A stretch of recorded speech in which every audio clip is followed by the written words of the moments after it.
So, You are a celebrity, Jack. Hello, well, entrepreneurs. Joe DiChiara, CPA extraordinaire, coming to you live once again from downtown Levittown, New York. That's on Long Island, folks. That's on Long Island. And I have with me today one of our rising stars, a new celebrity, Jack Cantos. So I was trying to get him. I don't know if you heard. He said he feels like a celebrity. Well, you'll know what that feels like soon enough, Jack. Believe me, because you're one of our featured speakers at our upcoming event. So it's been, we had a lot of fun at the photo shoot.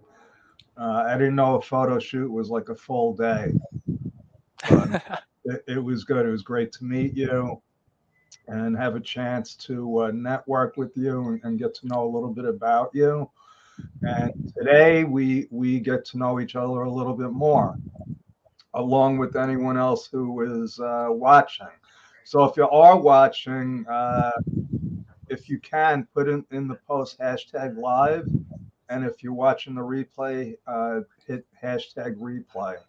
So you become part of the feed because I think you're going to want to know a little bit more about Jack and what he's doing and what he plans on doing. All right, Jack. So take it away. Tell us a little bit about yourself.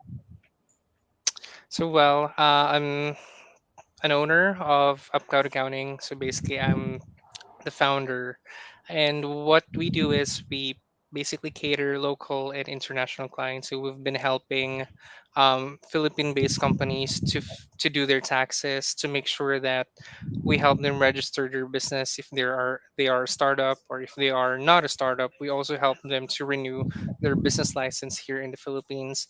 And we also have some clients in the US, Australia, and Canada, wherein we are being outsourced to do the books of different companies. We are also in partnered with different firms, property management companies, to help those to support their accounting operations for their clients. So it's a mixture of an accounting firm slash consulting slash outsourcing agency.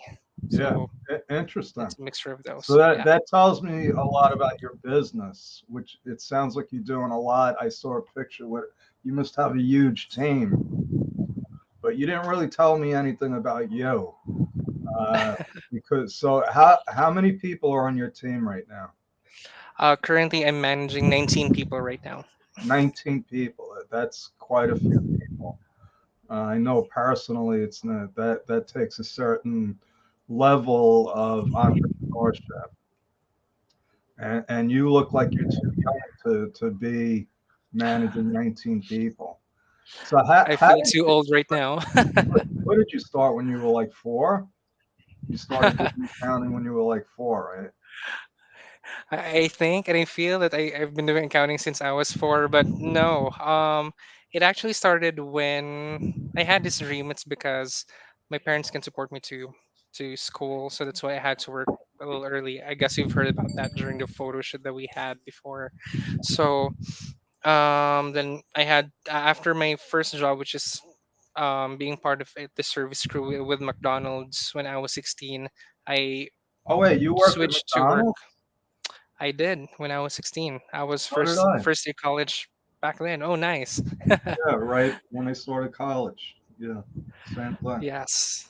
And then I work with a BPO company afterwards for 3.5 years to sustain the rest of my years to finish my college. Then afterwards, I worked in a multinational company, and after 7 months, I got an accident. So I got hit and run by a car. So Oh that has man, been yeah, that has been one of the major transition on why I wanted to switch to like a career shift. Like before, I do have this mindset that I want to become accounting manager. I want to work with a big companies. I want to become a VP of finance one day. There's that dream, but when the accident happened, it was like, if there is one way for me um, work from home and at the same time earn decent, that should be a dream for me already. And by God's grace, I think he'd given me a light to pursue a different side of career, and that's where it all started. I started doing that one when I was 22. So after I finished my 7 month of work with a multinational company here in the Philippines, I started getting some offers from different companies who are offering remotely and who are Wait, offering remote hold on a work. And second. So yeah, this must have been a pretty bad accident. I would say it's not too bad. I just had I this mean, deep somebody wounds hit and you with a car, right? They didn't hit you with a bicycle. yes. Okay. I almost got run over by two 4-year-old girls that were riding scooters on the Oh, sidewalk. That yeah, they didn't see me. I had to actually jump into a bush, but yeah, that was. But I didn't actually get hit by anybody. So that what did that put you out of work? for a few days, but I just realized that I can survive if I'm going to stay in bed and not and stop working. So Right.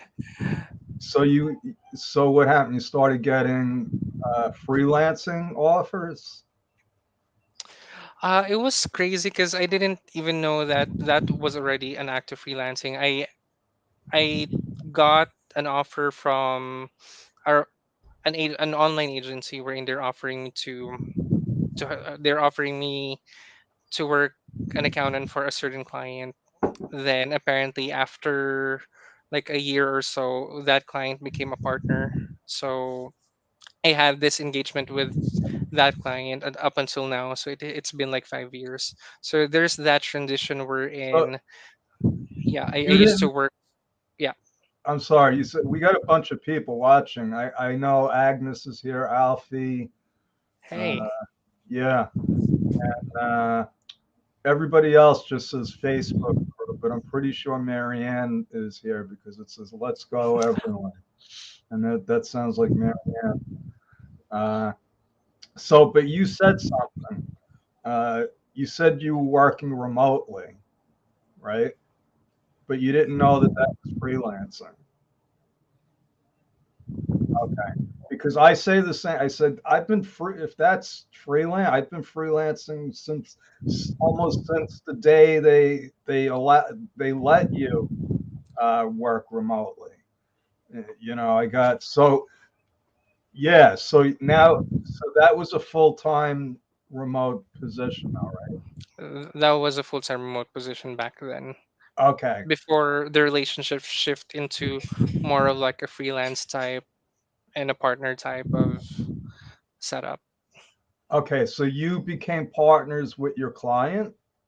Yes. Okay. I see. Interesting. Interesting. Because let me segue into what you because you picked this topic. I love it. The topic that you chose was that accountants are trained to be technicians, not entrepreneurs. Yes. Did you know that's what the E myth is about? You ever hear of the E? Yes. Yes. Okay. So you know And my E-Myth has been my inspiration.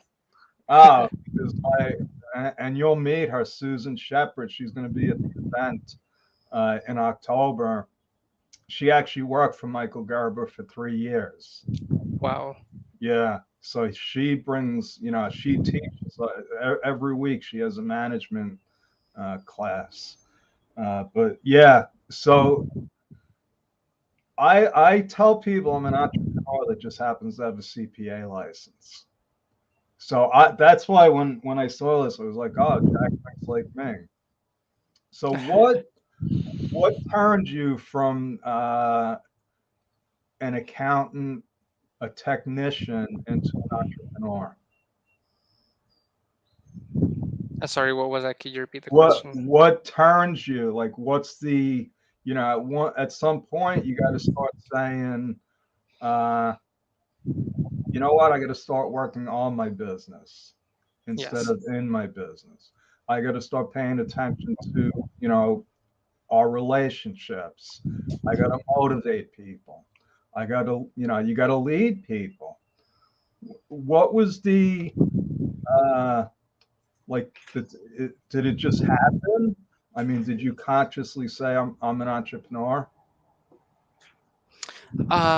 I would say I had that mindset when I was working in college because I used to I used to dream big. Um, I used to like be a fan of a lot of business owners out there. So to be honest, accountancy was not my first choice. So I my first choice was to become an educator. Then my second choice is to become a businessman.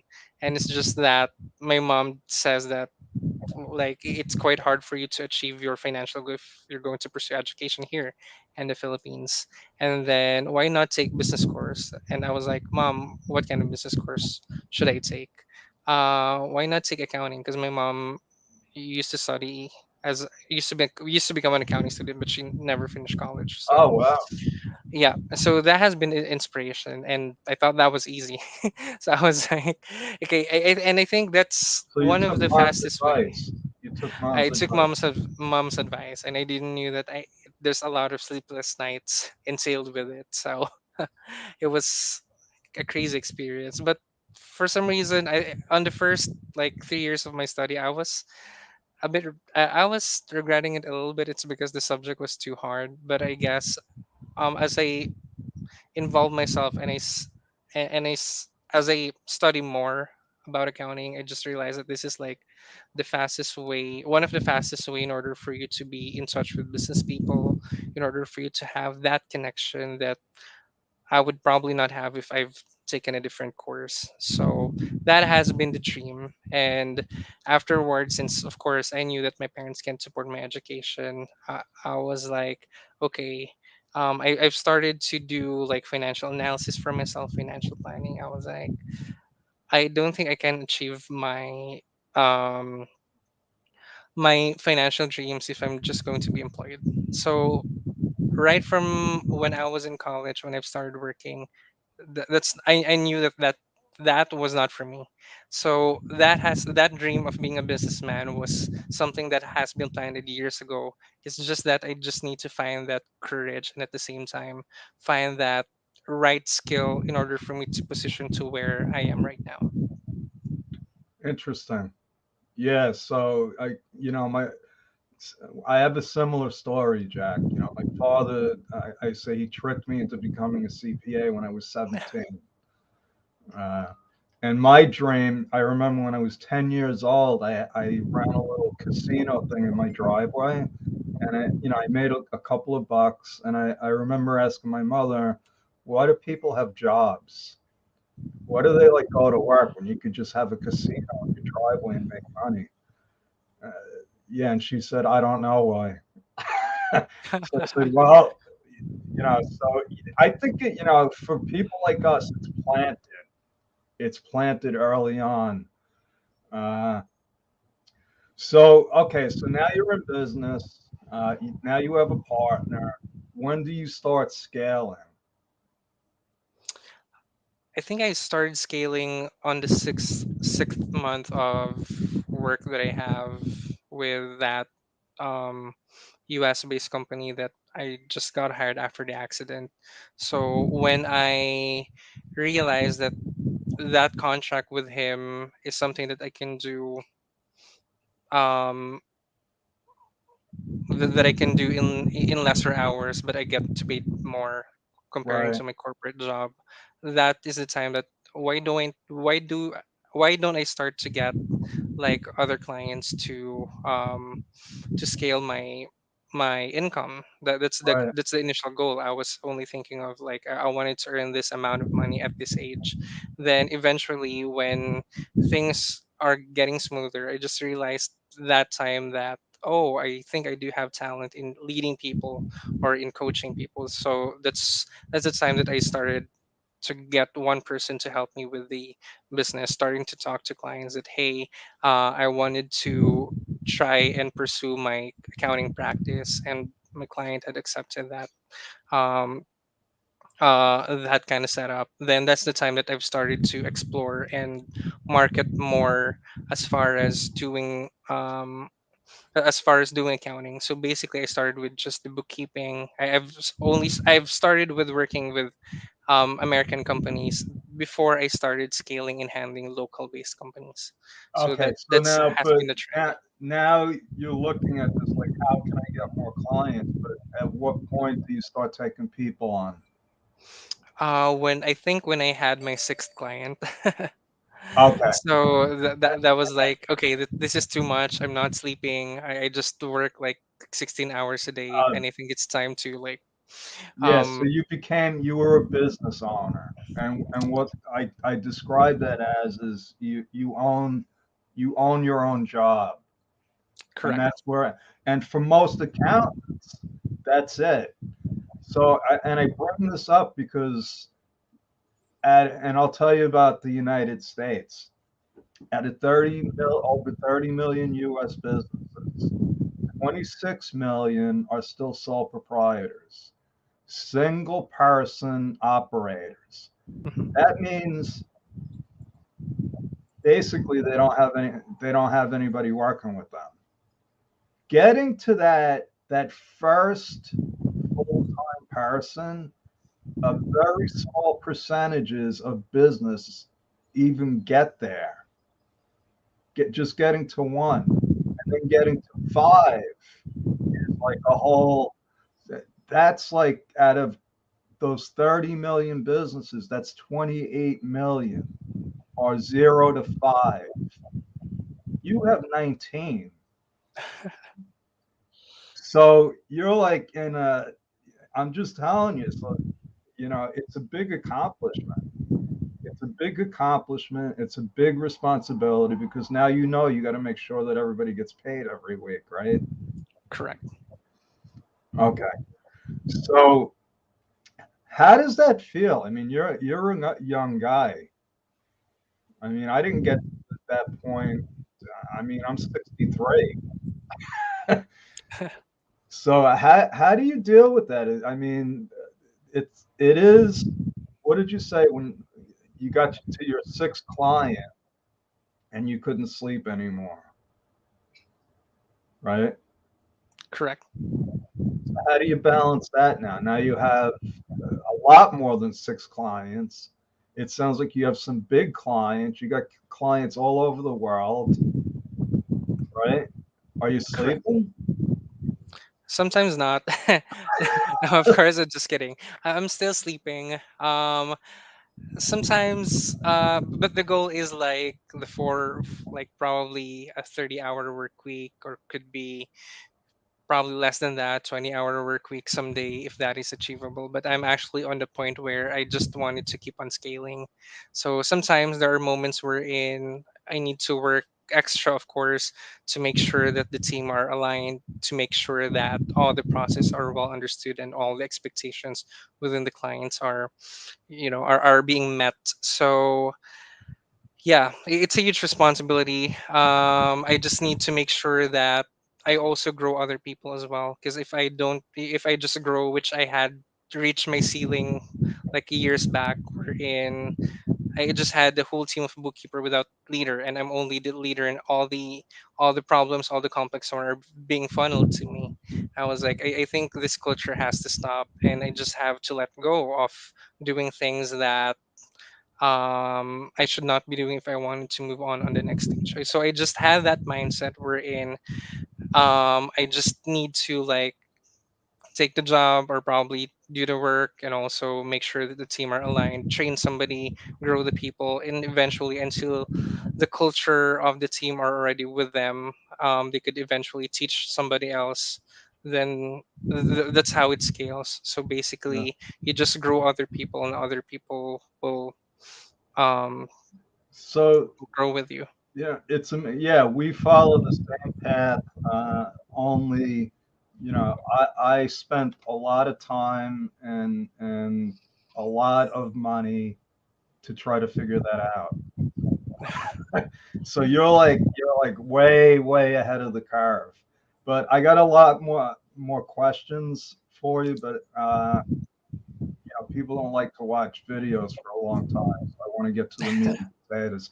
We have a serious amount of people that are uh, commenting. And Oh, so now's your chance. So I don't see everybody's name. I know Marnell is here, Teresa Stefania, Jelly Granada, Tuesday. So thank you everyone for commenting. Now this is your chance. If you want to get some words of wisdom from Jack, post a question for the kid.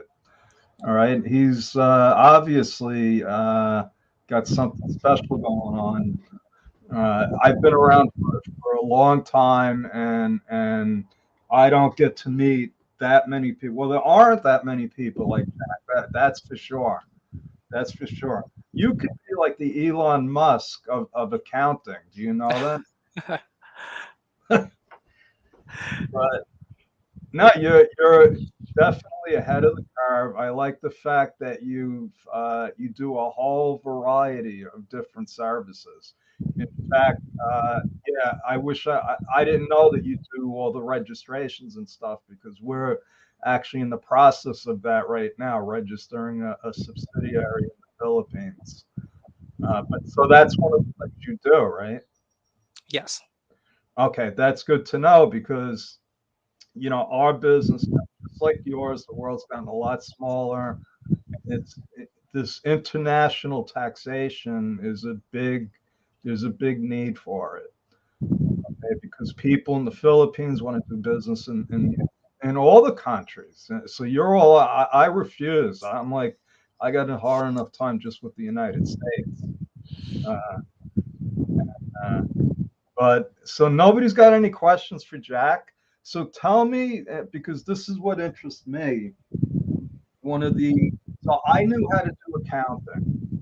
I knew how to talk to people. I knew how to get clients as long as I spoke. My thing was I never had like a marketing system. I heard about with a sales funnel and all. So I had all these like little bits and pieces that it took me a long time to actually. Now we have a whole marketing team. So you seem like you were way ahead of the curve. Let me get this annoying banner off of here. I just noticed it. How do I take it off? Ah, there. Uh, how did you approach your marketing? Because you just like said it like it was nothing. You're like, oh, I'll do this marketing. And I started getting clients. Uh, can you explain that to us? Because I'm sure probably all of the people that are listening they want first of all, people want to be freelancers. They want to be Yes. free from the 9 to 5 thing. Uh, they want to be home with their family, right? They want life choices. But then some of them also want to be like you. They want to, not everybody wants to have their own agency, and that's fine. Uh, but for the ones that do, how did you go about building your client base? What's your secret sauce, Jack? I guess my charm. And I Yeah. guess the way, yeah. This is something that I just wanted to share with everyone and to all our listeners tonight. It's something that's not built overnight. So, and you guys are very lucky right now. It's because when I've started, there's no coaches, there's no marketing coaches, there's no probably there is, but probably it just didn't came to my knowledge that somebody's teaching marketing for accountants. There is a freelance movement tribe. There is someone like Marian is going to share their knowledge to everyone. I think I I just don't have that kind of resources back then. I just study how other people doing it from a different business, like to social media, to probably Facebook ads. like 4 to 5 years ago, and I just applied the same thing. Well, where I started with branding, of course. There was a time, Joe, wherein I had to drop my calling card to every restaurant, to every cafe Oh, that I go to. Sometimes I had to drop some letter, to different, to the concierge, for some of the establishment that I've been with. So I've came across that traditional marketing. so that's Probably, how you getting your local clients, right?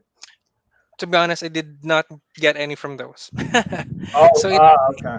but I just wanted to share that I've been with that situation. So I just started to build that brand over. I started to let people know me through social media. Then eventually I get to interact with different people. Like, hey, this is what I do.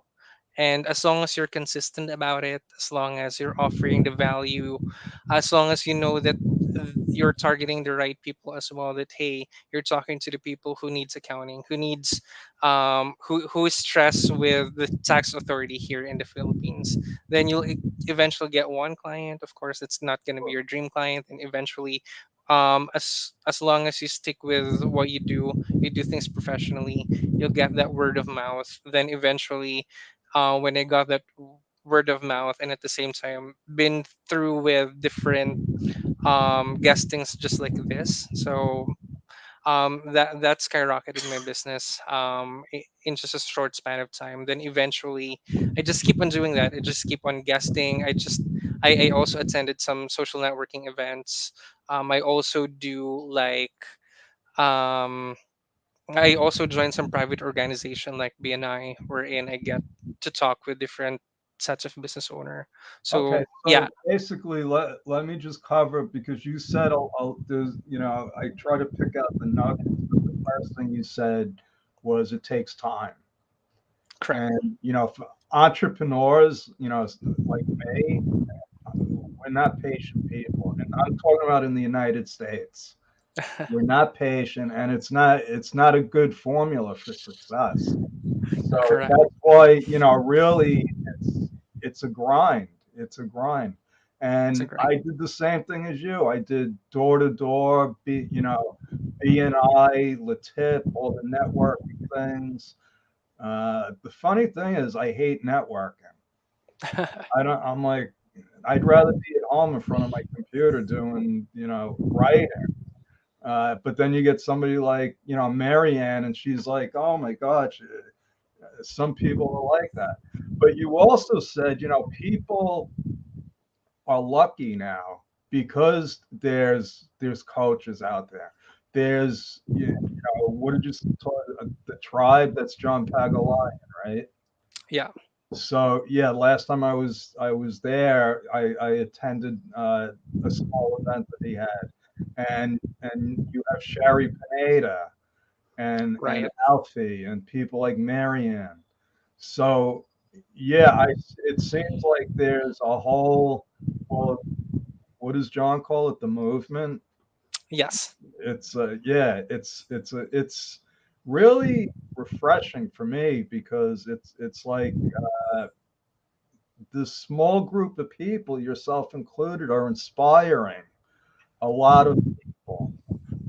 In fact, we have somebody on our team. I don't know if she's here, Eileen. I'm going to embarrass her. She started out in our accounting department, and I just found out, uh, she never did accounting. And I Whoa. said, well, "Why did you become an accountant?" She's like, "Because she wanted to be a freelancer." She learned. She took our course, and she was a great student. We hired her, and now she's become our course director. So, Nice. and that all happened. You talk about teaching. So yeah, and that's going back because you said you wanted to be an educator, right?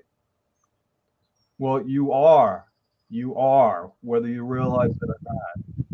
As accountants, I believe that that's our biggest responsibility. We have to educate our clients, and that's why, what your topic was. What's sad, Jack, is that small business owners, guess who they go to for advice? for business advice. They come to accountants. And from what I've seen, most accountants are some of the worst business people I ever met. Sir, Exactly. they're technicians. They're technicians. And there's nothing wrong with that. But people need guidance, at every level. And I love what you said about because my team knows this. It's like you want your team to teach other team members, and yeah, that's how you scale. Uh, what else did I want to ask you before we go? I do have a lot more questions, but how about this? Let's give for somebody that's a newbie that's never done accounting. Okay, would you recommend that they try accounting, and why? Okay. I would say, I think I would recommend. First of all, it's because there's a lot of like it's an if you are doing differently, or if you're doing something else, like you're doing customer service, you've been in the food industry, you'll find it very interesting. It's because you're going to deal with numbers and business, and it's not like a number, just like algebra, just like geometry, wherein you're going to do a lot of formula. You're talking about money in here. So I would say it's nice, but it's nice to try, but you have to analyze it from your heart as well, and from your mind, that if you want it, if this is the job that, or if this is the career path that you'll follow, because there's a whole lot of challenges as well with accounting. Probably not on the skill set, but probably with the company that you're working for, or with the sets of clients that you're going to work with the sets of accounts that you're going to handle. So there's a bit of a challenges on those sides, but Well, it's a yeah, good start. Yeah, you have to, be able to comprehend bookkeeping and know the accounting, but that could all be learned. That exactly. I'm proof. I mean, we've had hundreds of Philippine people, and I'm sure, I don't know how much bookkeeping and accounting we taught them, but you said something that if people are in the service business, the food industry, you could relate it to the accounting business, right? Correct. And that's perfect because I tell people we're in the service business. Yeah. It's really about the human relationship. Okay. That's why you have 19 people. You're a person. Okay. Yeah, you have charm, you have the personality, you're well spoken. Uh, but how much accounting do you actually do now? Do you actually do it? Because I do very little accounting, to be honest with you. um I think I'm still doing like 50% accounting right now, from the hours of from the percentage of the working hours that I do on a daily basis. I would say I still do 50%, because somehow, as compared to you, you do have like this whole new knowledge and skills and experience, which I still have to learn along the way. So I just need to keep myself sharp, and the remaining 50% will be more on learning other stuff like business, like management, like sales, Right. marketing, So leading people. that's the last thing I want to ask you because Hmm. so I want to know if you have any like top recommended books or people that you could recommend to everybody, like Tony Robbins, Robert Kiyosaki. I mean, do you follow any of those people, and what kind of books do you read?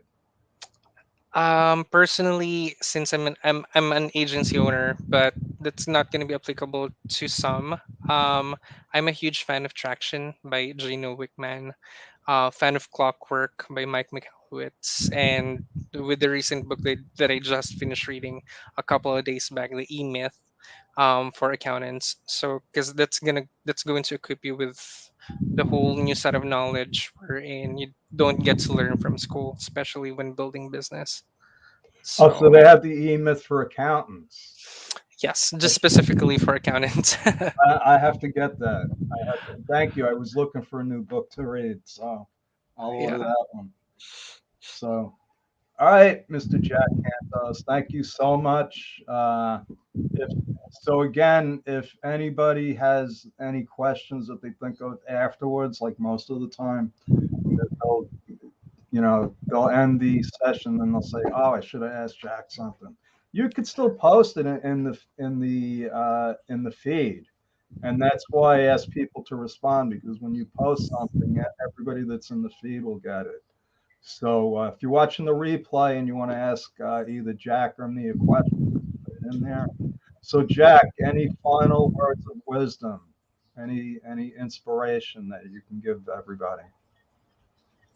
Um, One thing that I just wanted to share, because I've seen a lot of people switching careers. Like sometimes they are already on that career, they're already a CPA, they have been a manager from top auditing firms or one of the big four, I would say, and they just shift to something else. And there are those people who, and this is very interesting because there was an applicant who is a graduate of psychology who wanted to do accounting. So it's like, for me, I just wanted to share this because there's a lot of people who had this shiny object syndrome wherein, oh, I can see that Jack is earning this amount, Joe is earning this amount. Marian had a lot of followers, and I think she's earning a lot. So sometimes we get to be attracted by those um, achievements by other people, but sometimes we don't know what they've been through, and probably it's something that you may or you may not want to go through, and you may want to do, but or you may not want to do as you go along with your career. So I would say before jumping into anything that you wanted to pursue, or before making some decisions that, hey, I want to buy this course, I want to study this, like look at the bigger picture as to, is this something that I wanted to do in the future? Is this something that's going to be profitable for me? Is this something that will help me achieve my personal goal? So it's like analyzing your internal stuff. And one of my favorite lines from eMyth, Joe, from the eMyth accountants, that you're thinking the purpose of your accounting practice. So sometimes you're just doing that because they need it, not because they want to do it. But right now, since there's a whole lot of options and variations across the online platform, social media, Google and other platforms, um, all the opportunity is like available on hand. You just have to pick and choose the right opportunity, and of course the opportunity that you also want. Because at the end of the day, um, I actually don't want you to feel that like I've chosen this and I've regret choosing this career path. So yeah, like you want to become agent's owner, but at the end of the day, you just want to be like a solopreneur. So there's a lot of different variations just like that. Like your goal could not be your goal could not be my goal, and my goal could not be your goal. So I just wanted to share that we are different from one another, and um, yeah, we just have to be happy and grateful for all the blessings that you'll be receiving. So yeah. Absolutely, absolutely. Jack, this has been great. We got some what do you call it? What is Anna Young Books? I don't know if you could see the. Okay, so you might want to go back here because I'm my catalog is still. Uh, so I tried to post a link to the event, and I'm not sure. It looks like a lot of gobbledygook. I don't know if that's going to work. So I'm just going to post a link to our website, and all you got to do is uh, go to events. Let me show you. Uh, is this it? Yeah. So yeah, you see the handsome guy in the middle? That's Jack. Uh, so the link here, it's Bedrock Business builders.com, and then hopefully that'll work. And work.